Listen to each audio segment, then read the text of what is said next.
Welcome back to the Significant Coaching Podcast, where we go beyond the wins and losses to explore the heart of coaching, why we lead, who we lead, and how we grow along the way. I'm your host, Coach Matt Rogers.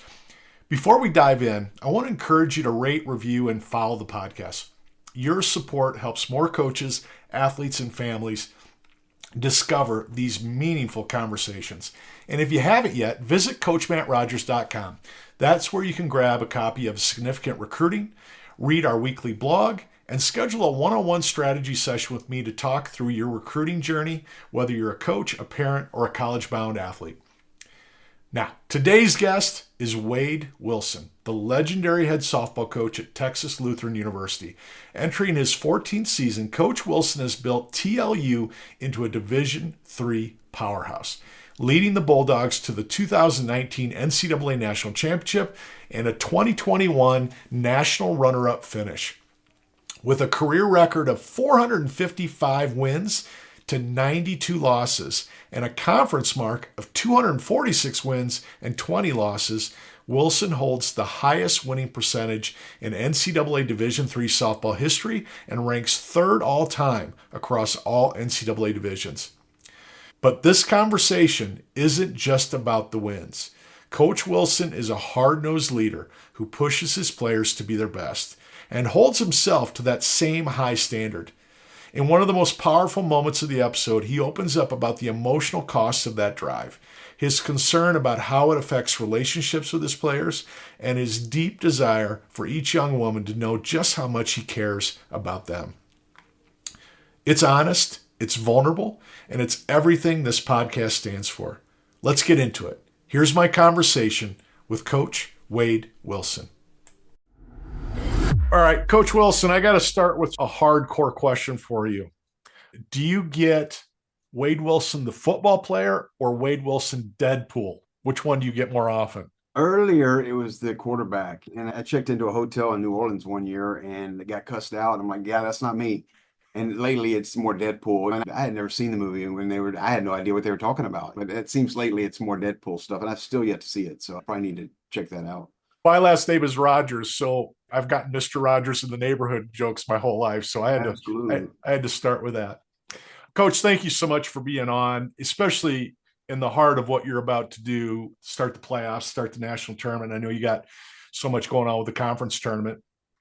You've built Texas Lutheran into one of the great stories in all of D3 softball. When you first took the job, did you envision this level of dominance? Has this journey surprised you? Yes. I'd be lying if I said otherwise. I've always thought I was good at what I do, and I don't think it matters what I'm doing. I think there's a thin line between confidence and cocky, and you got to be careful with that. And I don't ever want to come across as cocky, and sometimes confidence does. Coming in the first year, I thought I was going to be able to change the world and realized how hard it was. I had a pretty tall, and we were 19-19 my first year here, and it's what it was. Looking back on it, we were fortunate to be 19-19. Right. And then the next year we had a little success, and then it's just rolled from there.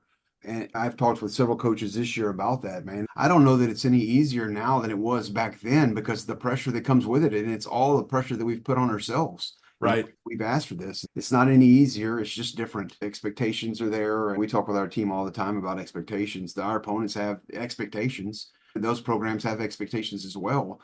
They may just not be as high as ours. It's not necessarily anything that we've done with this group. It's the people before them, the girls that have come before them and have laid this down. It can't last forever. We're trying to hang on to it as long as we can. It's been a great ride. It sure has. It's been fun to watch, and I'm excited to see all that's coming down the road for you guys. We live in a world that's obsessed with moving up the ladder. You've been committed to Texas Lutheran and building something really significant, really legendary. And instead of chasing other opportunities that I'm sure have been thrown at you, what's been at the heart of being a D3 coach? And where's that joy come and that being able to wake up every day and say, I can't wait to do this again? Where's that come from all these years? I think winning is important, right? And I know the next step, if I were going to leave here, University of Texas and those kind of schools are not knocking on my door, right? So I've had some opportunities, but most of them are mid-majors and mid-level. It's rebuilding and doing that stuff. And now with the landscape of the way if you get any talent in there, they're gone the next year. So the mid-majors, it's a really tough place right now. And I don't envy those guys at all.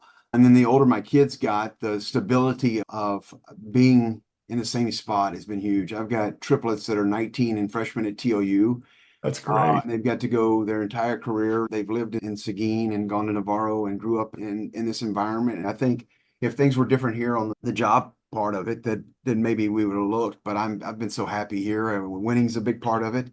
They take care of me here. I enjoy my job. I enjoy the people I work with.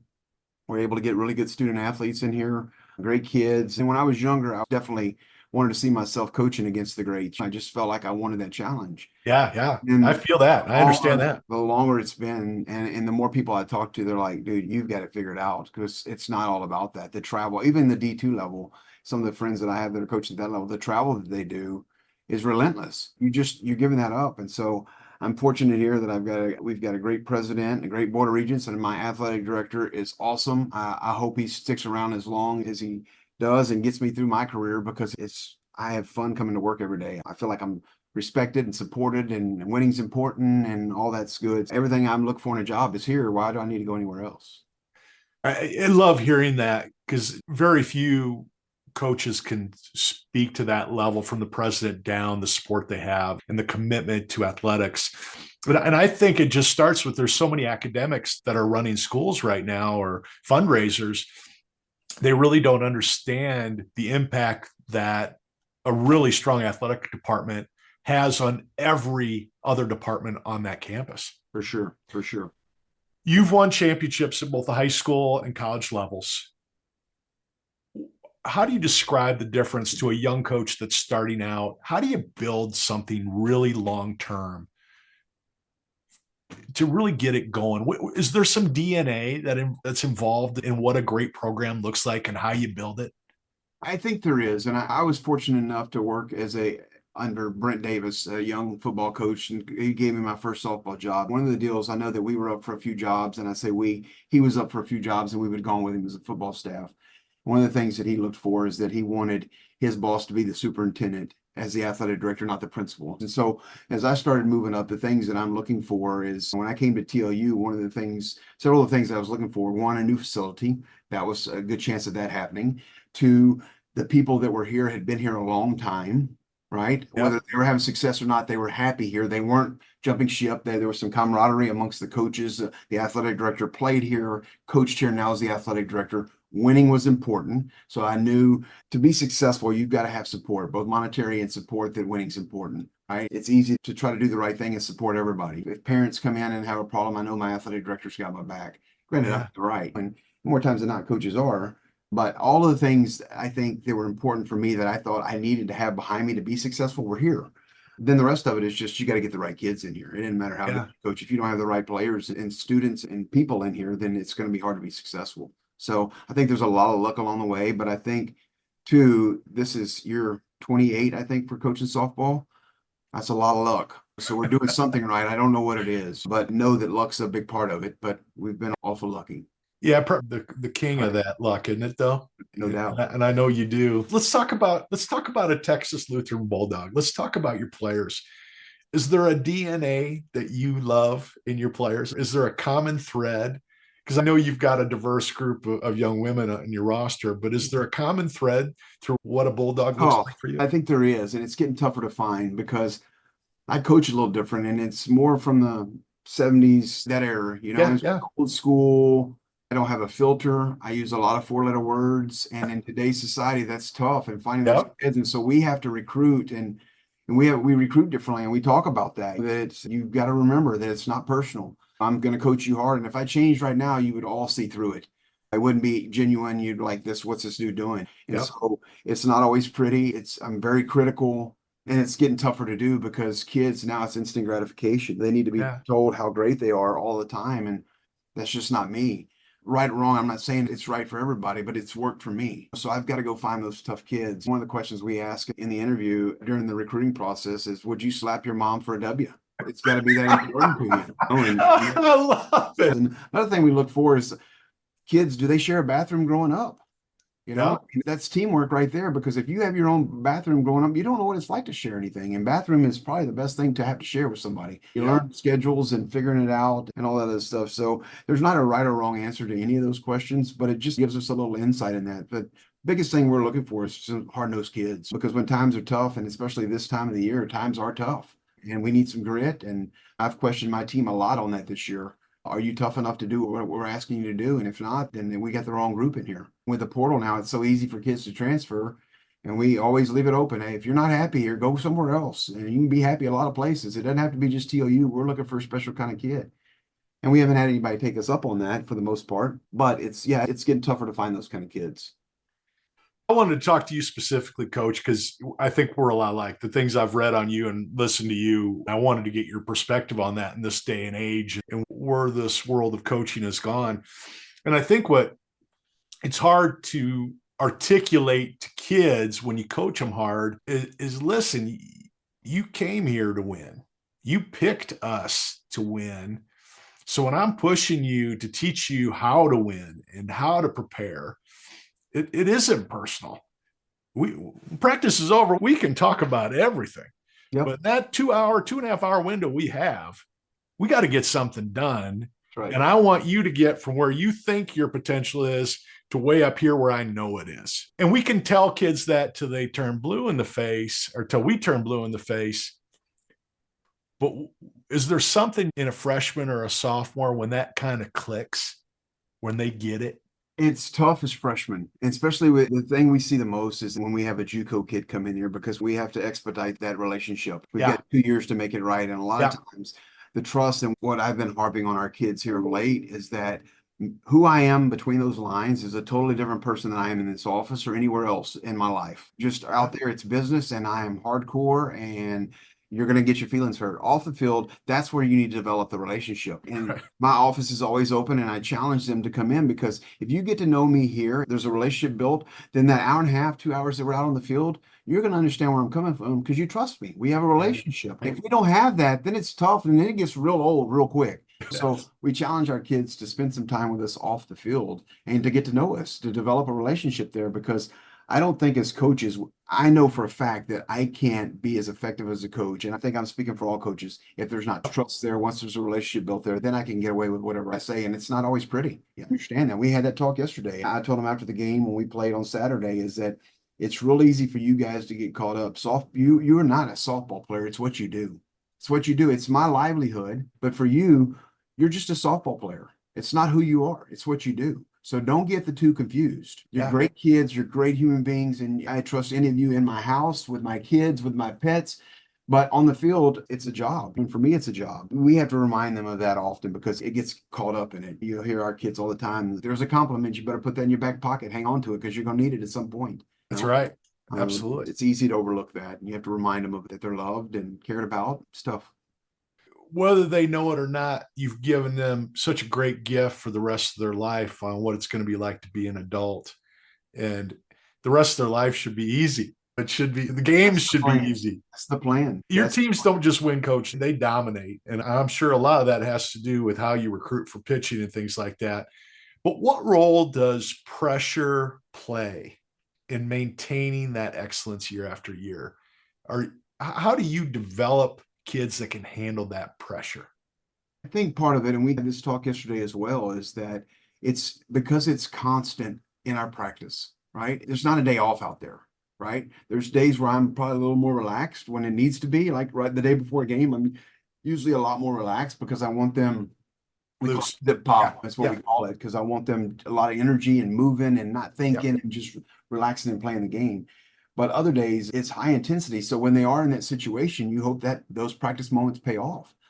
In the fall, we do a lot of competition. In the spring, not so much, but it's still high intensity. And if they screw something up, they're going to hear about it. So there's always that pressure there of performing. And then when they get in the moment, it's what it is. Sometimes it pays off, sometimes it doesn't. And you always get to that point. That's the problem I've struggled with lately. We're winning, but at what cost? Am I damaging that? I hope that 5 years from now, they can look back and say this was a positive influence for them.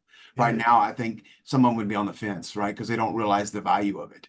And so that's, I think, the problem that I've struggled with lately is because I don't know that we have a strong enough relationship with a few of our younger players yet to where they really trust that. I think it's coming, but at what expense? And that's easy for me to question as a coach. I overshare with my team. I'm never lie to them. I'm always who I am. And if you ask a question, I'm always going to answer it. And I don't know if that's right or wrong either, but it's just worked for us of being honest. I have no filter. It's just what I'm thinking is what it is. I don't know if it's right or wrong. I really don't. Well, like you, when you think about freshmen,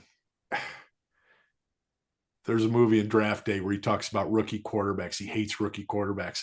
I've always looked at freshmen. If I can get you to get it, to where the light bulb's coming on, you're learning how to practice, you're learning how to show up prepared, you're learning how to relax in the box, you're learning to be able to handle any situation. If I can get you there in 18 months, halfway between your sophomore year, that's always been my goal. Yep. Do you see it that way too? And you'll see some kids. We've got a few kids that have been really good as freshmen. Yeah. We've got a freshman right now that's been a big time contributor for us this year. And she's just from the day one, it never seemed like the moment was too big for her. I don't know that she's always had the success. She didn't have success early on, but it didn't feel like it was too big for her. She just wasn't having success, but it still felt like it was no big deal.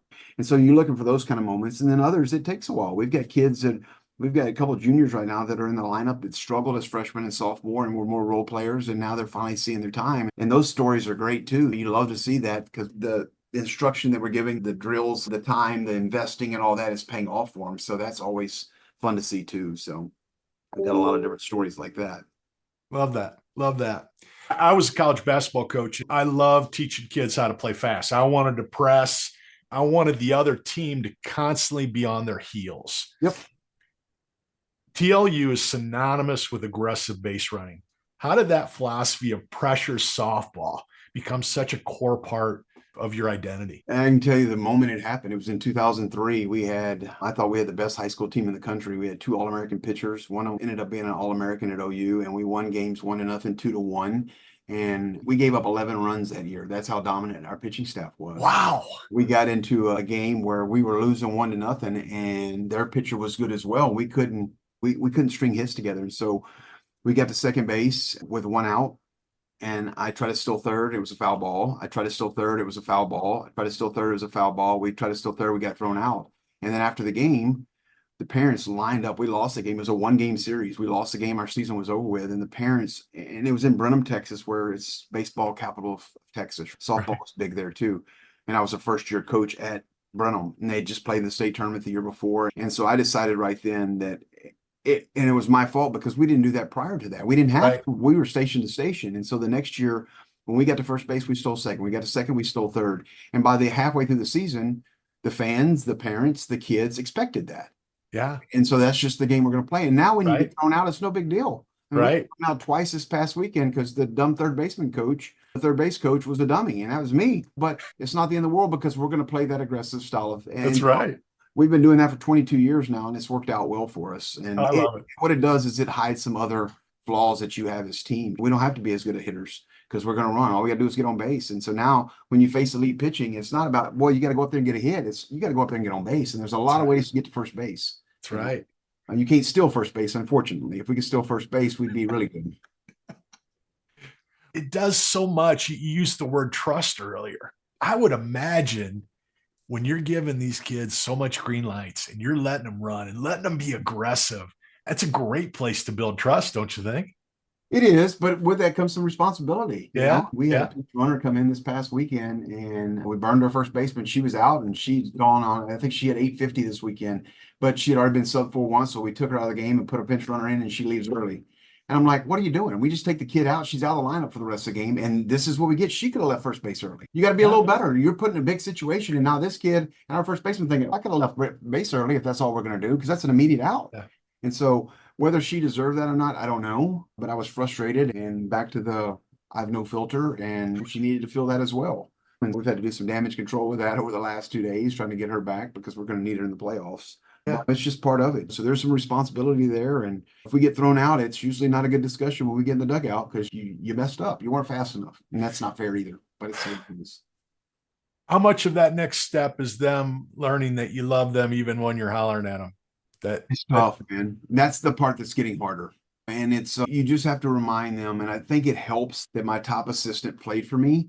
We butted heads a bunch. We had some knockdown dragouts out there. And so it helps with her because she's been on both sides of it. She's been in their shoes. She understands it, and it's easy for them to pick it up. I've got 5, 6 assistant coaches that their job, all of them have my personality. They're very competitive, with the exception of our pitching coach, and he's the nicest guy, soft spoken. The rest of us are, with the exception of Kyla, have all been head coaches, and they've had that hat, and so they've had to change their personalities to pick them up, because I'm usually the one that knocks them down, and if we get more than me knocking them down, then it's just too much. Yeah. So it's great that I have unbelievable assistants that just counterbalance me, and it takes 5 or 6 of them to do that. Very fortunate to have that they can love on those kids, and that's when they need it. It's when I've been in the middle of the rear end, they've got somebody there to say, "Hey, it's going to be okay." You're All right.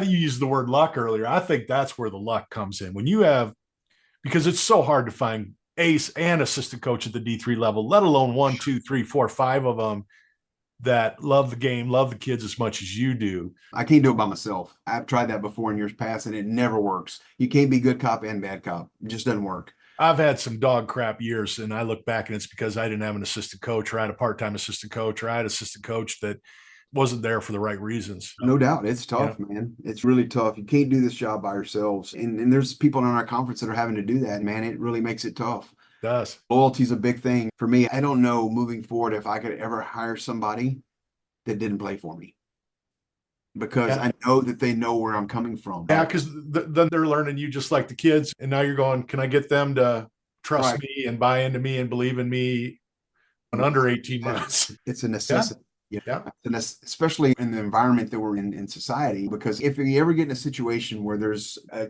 disgruntled player, the first person they're going to go talk to is the assistant coaches. That's right. I'm not saying that I want any of my coaches to lie for me, but I want them to be honest about it. And if there's so many situations where coaches have been burned because their assistants are not loyal, because they're after that job or whatever it may be. And you see it every day. You read about it all the time, when it's as competitive as it is. And I don't think it is as much at the D3 level, but it's still competitive. We still want to win. Our athletic director wants to win. But how baseball coach gets fired yesterday? Mississippi State baseball coach gets fired yesterday. At this point in the season, are you kidding me? Oh, look at the Denver Nuggets fired their coach 3 days before the playoffs started. The guy's been coach of the year 3 times. He won an NBA championship a few years ago. How do you replace that with what you think is? You think there's going to be something better out there? You can't. So, all right, Coach, I want to transition. I love talking to D3 coaches, because I was one for a long time, and the balance that you find as a D3 coach is so important. You've coached national statistic champions in softball.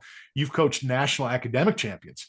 How do you balance pushing that for greatness on the field and off the field without one suffering? How do you find that student athlete balance? I don't say no. And it's taken some getting used to. When a kid says, I need to go do this, okay. You just have to trust them, and it's part of that. And if they take advantage of it, then that's on them. But we've got kids. There's a good chance tomorrow Friday we're playing in our first conference game, and we may have 5 starters missing because they've got exams. This time of year. It's not my choice. It's got to be their choice. And then we tell them that every day life's about choices, and I can't make those choices for you. Yep. We have kids studying at practice, kids with flashcards in the outfield, and I'm okay with that. It's not ideal, but it is what it is. We very seldom have a practice with all of our kids there. They're either getting there late, or they're having to leave early because they've got class, or they've got something going on. Nursing has become a big issue because kids with clinicals and all that, they can't get out. We've had to play short. We've got student teachers that haven't traveled with us this year because they couldn't miss Thursday and Friday. So it's just what it is. And you don't ever want to put that on the kid, but at the end of the day, they've got to make that choice, not me. They've got to work with their professors. They've got to make those arrangements. And it works out. It always does. And it's just what it is. Anytime and the kids are paying for their education, they're not giving to them. You need to take advantage of it. You don't want to be here any longer than you have to. So it's important that you take care of that. And then I figured out, I'm wasting my time with study halls. I think every year that I've been here, we've had at least a 3.6 GPA as a team. Wow. And so the peer pressure that they have amongst each other, it's more than I could ever put on them. They don't want to let each other down. And I'm not saying everybody's a 3.6 student, but the majority of our students, education is important to them. They're going to be professionals. And it helps that our majors here that are really good are nursing and pre-PT, pre-med, accountancy, which has got a master's program here. So the majority of our students are in that and already coming in with, they're pretty good students. Yeah. And I think the D3, you can't get in here being a dummy. So that helps. I'm not saying we're Ivy League, but our kids are pretty sharp. It's important to them. I think that's been the biggest thing for us. You've had multiple All-Americans coach, and you've always had team balanced rosters, deep balanced rosters. How do you coach your role players compared to your stars? Is there a way that you approach that? That's something I always struggled with because I was hard on everybody. I was going to push you to be your best, no matter who you were. I was going to coach the heck out of you. But it was those kids that just had that special ability that there's something that you just know they're a little bit better than everybody else. How do you handle that kid compared to your scrappers and your role players? Like, how many butt chewings have you had since you've been here? And it's a few. I'm like, do you think you've had as many as so and so? And Annie Kay, who I think is she's on the player of the year watch. She's sitting 496 right now. I think she's going to be the player of the year in our conference. I think she'll be a first team All-American, or she should be anyhow. She didn't slide at home this past weekend. It was a forced play, and she went in there and didn't slide. And then I didn't say anything to her because I thought it was the fastest way for her to get there was to run through it. But she went up to my assistant. She goes, "I'm a little surprised he didn't get on me for not sliding. And I wish he would have, because I don't want the team thinking I'm getting out of something." I'm like, I wanted her to run through. It was faster for her to do it that way than it was to slide. And in a forced situation, you don't have to slide. So it worked out. And it wasn't, looking back on it, you want to say slide, but at the same time, it was the right thing for her to do at that time. But yeah, our studs get it. I challenged our All-American second baseman who's won the Golden Shoe Award the last 2 years. I challenged her after game 2. I'm like, you've got to be better in front of the entire team. You've got to be better. I need more out of you. And she went 4 for 4 in game 3. So it's great to see that. It's great for the role players that do end up on the wrong end of a butt chewing. But they also see that your All-Americans are getting it as well. We've benched All-Americans, and you're not playing, you're not performing, you're not doing what you need to do. You're going through the motions. You're not going to play just because of what you did last year. So I think it all boils down to, we're putting the team out there that gives us the best chance to win. And if whoever that may be, and I had to love on a kid that's been a starter for us most of the year. She's gone through a struggle here lately, and she handled herself very well this weekend. And I sent her a text on Sunday and, "Hey man, I appreciate you handling this like a true professional. Because it's tough. I know you're going through it. I know you want to play. I know you want to do well. You're just struggling right now." But she's handled herself very well. So you have to, when you see those opportunities, it's always good to just love on them a little bit there, because they could cause you some problems in that dugout. A lot of times we don't see that as coaches. It's behind the scenes because we're so busy in the game, and misery's looking for company. So I think our kids are aware of it and understand it. It's just, yeah, you just coach them all the same. Love it. You've been doing this a long time. You and I have both been doing this. I've been doing it about 27, 28 years. You've been doing it for 28 years. Are there things that you've learned to watch for, red flags, non-negotiables, things you're watching in a high school or a JUCO kid where you're like, kid's great, but I just don't think she's got what we need. I don't think she's going to be able to survive here. Are there things that, like, your head just, there's an alarm that goes off? Yes and no, because I've always feel like I can save a kid. I've always that's always been, I'm a big believer in second chances. I'm a believer in kids making mistakes, and we can help them. I'm going to be good enough to help them. Doesn't always work out that way, but so I think that's, for me, that's a weakness, because I believe in people. Yeah. I want to give them a second chance. I think body language is the biggest thing, because it's something that's, a kid is either confident or not, and bad body language is a sure sign of them not being confident. And I say that once again, body language, I'll just make a statement, body language, and not necessarily directed to anybody, but other than who I'm talking to, but you'll see all of them. Is he talking to me? Because body language is the big thing, especially in the circle. Our pitchers, it's real easy to be frustrated with an umpire, be frustrated with a call, be frustrated because you don't have any command of a certain pitch, and all of a sudden your body language has gone to crap. But I think that's probably the easiest thing as coaches for us to watch and monitor. I don't enjoy watching when a parent's overly involved in a game, cheering or positive or negative. I just sit there and watch your kids play. Yeah. And so I think that's probably the biggest red flag that I look for in that. But body language would probably be the biggest. Yeah. That's a big part of it. When you talk about how you coach, Correct. and I can say that because I was like that too. I wanted to talk about saving kids. I believed in kids so much. I'm like, let's go. I see where you should already be. I know you can be there. Let's get you there. But there has to be a sense of that patience, especially on your roster where you have so much talent. You're bringing in kids that may not get to play a lot Right. that first year. They were first team all conference. They were all state, and they're coming into your program and they're sitting behind somebody that's all American. How do you instill that patience, that development idea, that trust in the process? And I know it's probably getting harder with this age and where we're at, but is there things that you're instilling or you're using your assistant coach to instill, or maybe you're even using your seniors to instill? I think you can always do better than that. I think you have some success stories, and we've got several of them going on right now where kids that were role players last year, they were really good players, but they just were lacking. They had a deficiency somewhere where most of it's offense. They were lacking offensive, and they couldn't get in the lineup and stay in the lineup.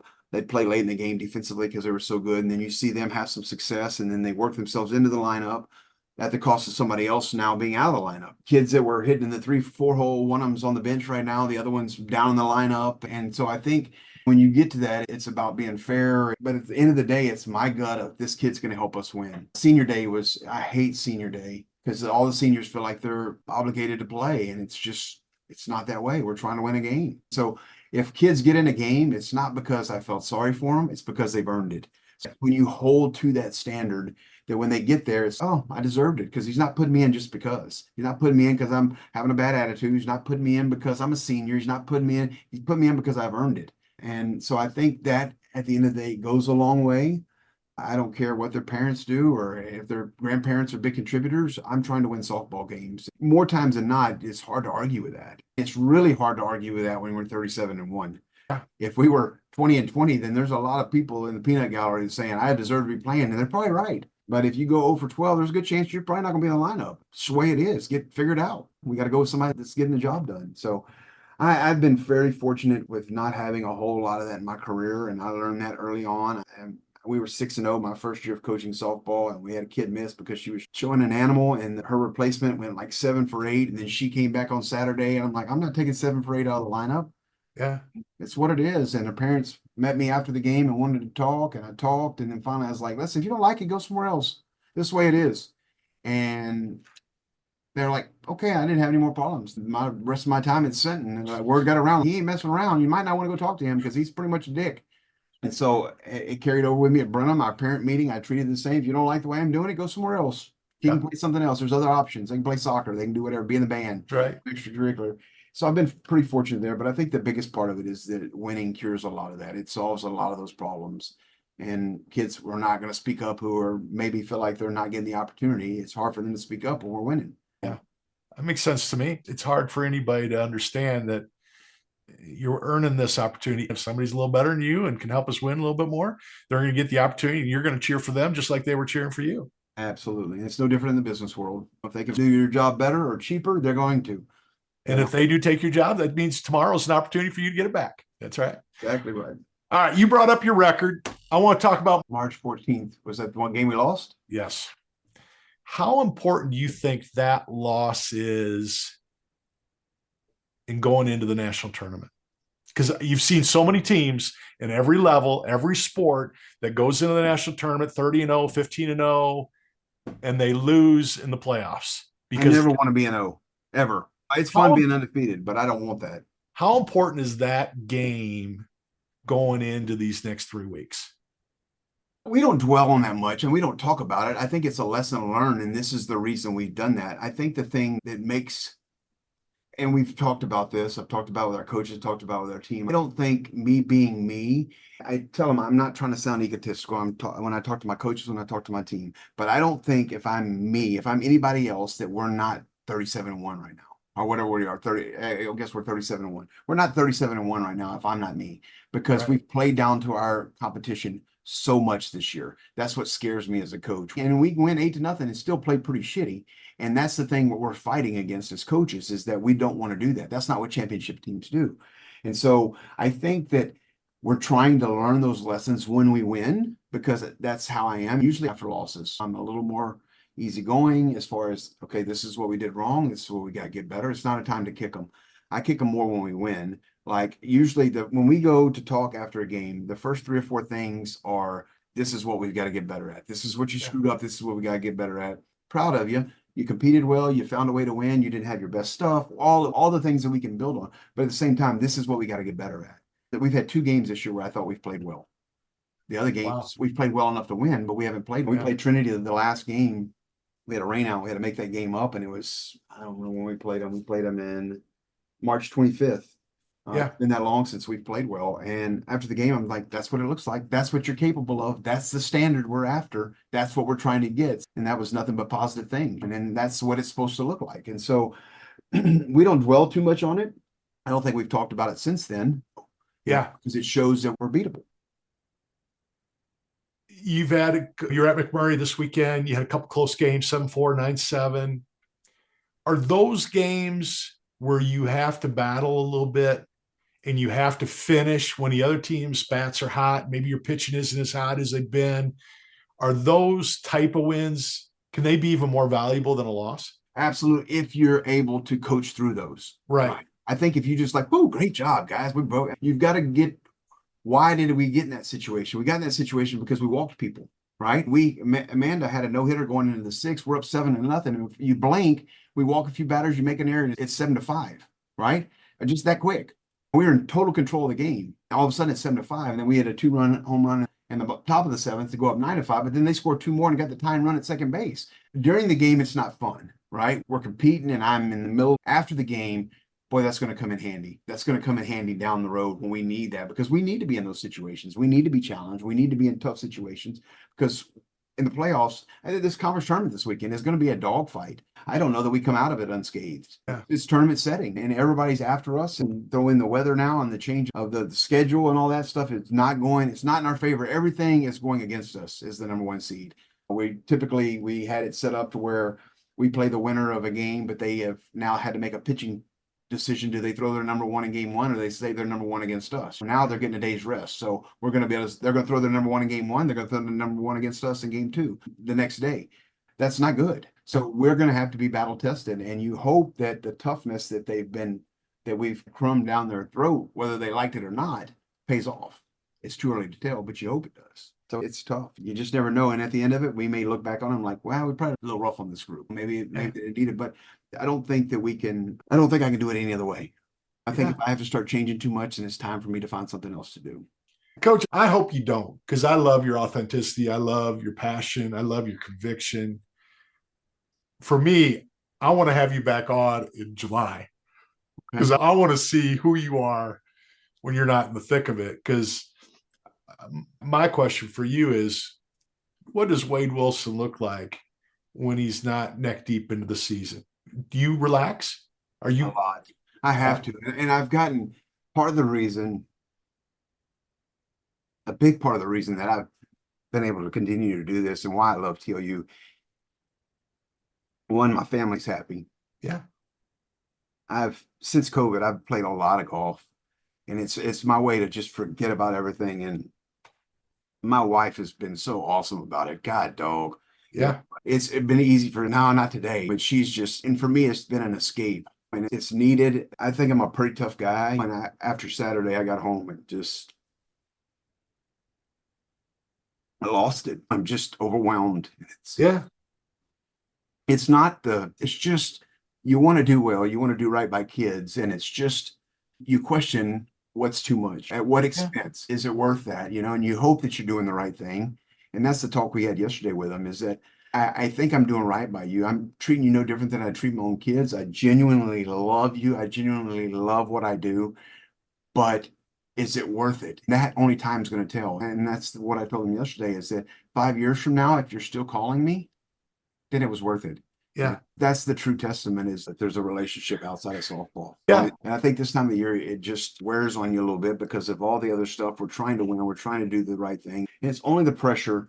I talked to Kendra. I've gotten to be pretty good source of, I can rely on him to talk me through some things. And he said, you just blow through the victories and every loss takes a chunk out of you. And it does. It's so true. We're blessed to do what we do. We really are. We're blessed to get to coach. I get to do this for a living. How lucky am I that I'm not having to go to work 9 to 5 and do all that other stuff. So I know how blessed I am. I know that, God dog, I'm in a great spot here. I've got a great job. My boss is great. It's just, you got to be able to find a way to get away from it. And I've been fortunate enough to be able to do that. You mentioned a mentor or a friend that you can count on, and you talked about your wife. I think when you have a brain like yours, and I had a similar brain in terms of I just never turned it off. Season was over, I could turn it off a little bit. I could golf, fish, whatever that Right. was for you as a coach. But it's hard to pause when you're in the thick of it. It is. It's hard. And I'm a big believer in how you do anything. It's how you do everything. That's right. My wife has to remind me quite a bit that, hey, I'm not one of your players. And I get I've heard that once or twice. I get reminded of that. And so I try not to take any of this home with me, but I think at the same time, she recognizes that I'm under stress right now. So I concentrate, and I don't feel stressed necessarily when I'm at home.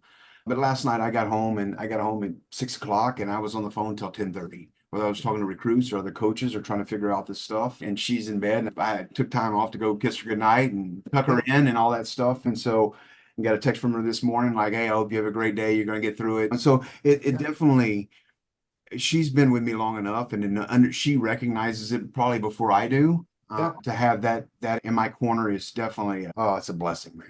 I love to hear Kids that. understand that too. My kids are great and it's just, boy, they get it. All right, coach, I'm going to lighten this up. I've been making you work emotionally. I'm going to do a little rapid fire with you. And these don't have to be quick answers, but just some fun stuff. So, any recruits out there, any parents, any high school coaches that want to get to know you at a different level, if you weren't coaching softball, what would you be doing? I don't know. I wanted to be a doctor. That's what I started doing. Then I realized I wasn't disciplined enough to go to school that long. My father was a police officer, and I thought I'd have been really good at that. I'd probably be in sales because I think I'd be good at it. Yeah, it's really all coaches are. we're selling our school, selling our philosophy, and Yeah. I tell my kids all the time, my players, that I don't have to do this. I could be successful whatever I do. I don't know what it would be, but It's a great role model for them. Favorite athlete growing up? Pete Rose, Charlie Hustle. Charlie Hustle, man. Oh, he just got Mhm. after it. Yep. Larry Bird was another one. He just played the game the right way. So those two are probably my biggest two. Favorite sports movie?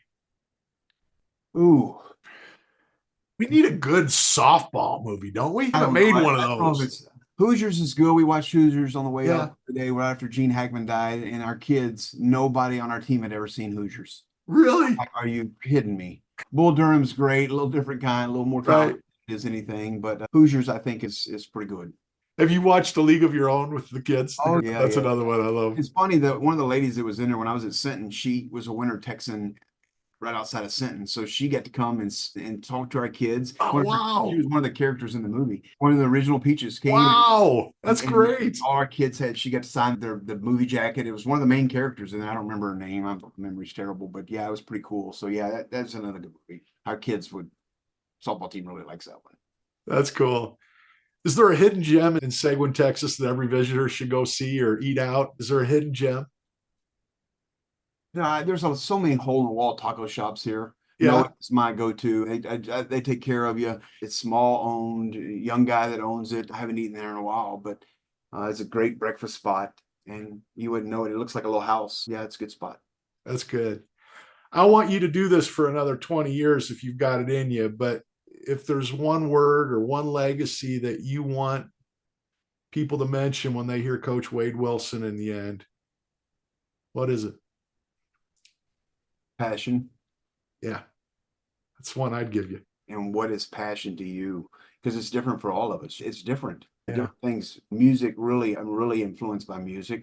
There's songs that just touch me and it just gets me. You got a favorite group, singer, No, band? no. I've never been much of favorites of anything. I've never had Yeah. a favorite team. I've had a few favorite coaches. I was a big Bob Knight fan and Mike Yeah. Krzyzewski and Yeah. Mike Kendray. The greatest thing about softball, and I will say this, is the greatest thing about softball is that we as high school coaches and D3 coaches have access to the big dogs. Yeah. We have access to Pat Murphy and Mike Yeah. and Robin Ronda Ravel and all those Hutch and all the list goes on and on. We get to rub elbows with them and they're genuine and they'll talk to you. If I called them right now, they're going to answer the phone. Yep. And football coaches would bet that Nick Saban's not taking those calls for the most part. And I think that's the beautiful part of softball is that we're all in this together. We all get it.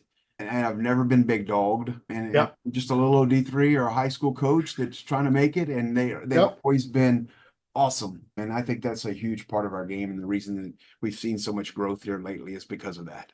Yeah, I'm the same way. I tell stories all the time about how much I learned as a basketball coach that Tom Izzo or Lute Olson or Mike Krzyzewski, just after they were speaking at an event, took 20 minutes to talk rebounding with me or talk about practice development. I was just like, I can't believe you just took 20 minutes with me, some punk D3 coach. Yep. You gave me everything. You gave me the world, Awesome, and then told me to email you and get more. I want to stop this section. And I want to thank you so much for sharing. And I can tell how much pressure you put on yourself and how hard this is on you to be the coach you want to be. But just from a guy that gets to be on the outside now looking in, I'm so thankful there's coaches like you still doing it and still doing it your way, because the kids need it. The kids need that challenge. They need to be pushed. They need to be able to look in the mirror and see something other than what everybody's telling them to see. It's good to hear that. I appreciate it. That was Wade Wilson, head softball coach at Texas Lutheran University. What stood out most to me wasn't just the championship pedigree or the record-setting numbers. It was the raw honesty. When Coach Wilson got emotional talking about the pressure he puts on his team and the fear that it might cloud how much he truly cares, it hit home for me. I see a lot of myself in Coach Wilson. His relentless drive, the internal tug of war between standards and relationships, that's something I've lived. And hearing him speak with such vulnerability remind me just how personal this profession really is. Coaching isn't just about the game. It's about who you're becoming while you build others. This conversation impacted me, not just as a podcast host, but as a coach, a father, and a leader who's walked a very similar road. If this episode resonated with you, I'd love for you to rate the show, leave a comment, and hit that follow button so we can keep these meaningful conversations going. And if you're looking for more resources on coaching, recruiting, or helping athletes grow through the college journey, visit CoachMattRogers.com, where you can pick up a copy of my book, Significant Recruiting. You can read my weekly blog, subscribe to the free weekly newsletter for updates and advice on college recruiting, or you can schedule a one-on-one strategy session with me to talk through your personal journey. Thanks again to Coach Wilson for his transparency, his toughness, and his heart. And thank you for listening. We'll see you next time on the Significant Coaching Podcast.